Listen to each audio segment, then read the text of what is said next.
कभी कभी माँ भी गलत कर जाती है। मैं माँ को लेने स्टेशन जा रहा हूँ, माँ आ रही हैं।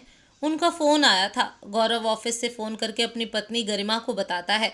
गरिमा को बड़ा आश्चर्य हुआ। इतने साल हो गए सासू माँ कभी नहीं आई, अचानक से आ गई। क्या बात है? शायद मन बदल गया होगा। बेटा बहू से कब तक नाराज रहती। मन ही मन सोचकर गरिमा खुश हो रही थी और जल्दी जल्दी डिनर बनाने लगी। गौरव माँ को लेकर आया। गरिमा अपनी सासू माँ के चरण स्पर्श की। ठीक है, खुश रहो। गरिमा की सास बहुत बेरुखी से बोली। गरिमा की आंखों में आंसू आ गए और किचन में चली गई। अगले दिन गौरव की माँ लता देवी अपने बेटे को बुलाकर बोली, देखो गौरव, तुम्हारी सरकारी नौकरी है, इतनी तनख्वाह तो मिली जाती है कि तुम्हारा जीवन आराम से चल जाए और रहने के लिए तुम्हें सरकारी आवास भी मिला है। अब तुम गांव की जमीन और मकान मेरे नाम से कर दो। माँ, आप ऐसे क्यों बोल रही हैं? सब तो आप ही का है। इसीलिए तो बोल रही हूँ, जो मेरा है वह मेरे नाम कर दो। माँ, आप तो जानती ही हैं, मकान पर लोन लेने के लिए ही मैं सब अपने नाम किया था।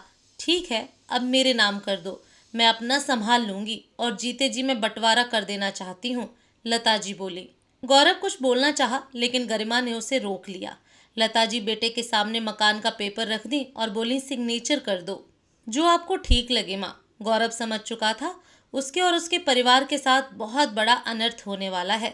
उसके सिर पर से छत छिनने वाली है। गौरव पेपर पर सिग्नेचर कर देता है।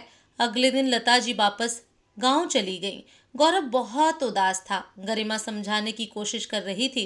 गरिमा, तुम नहीं जानती हो, मैंने अपनी माँ और बहन के लिए कितना त्याग किया है। 15 साल की उम्र में पिताजी का साया सर से उठ गया।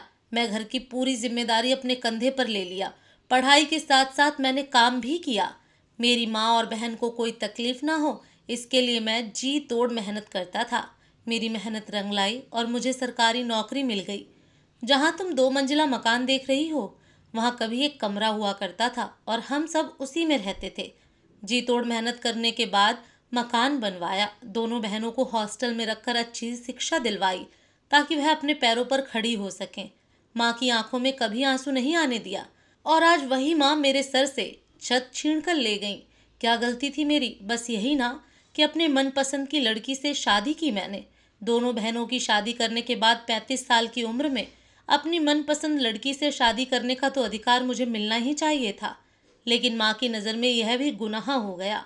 मैंने कभी सोचा नहीं था कि मेरी माँ और बहनें इतना बदल जाएंगी। गरिमा, मैंने अपने बच्चों के लिए कुछ सोचा ही नहीं, कुछ किया ही नहीं।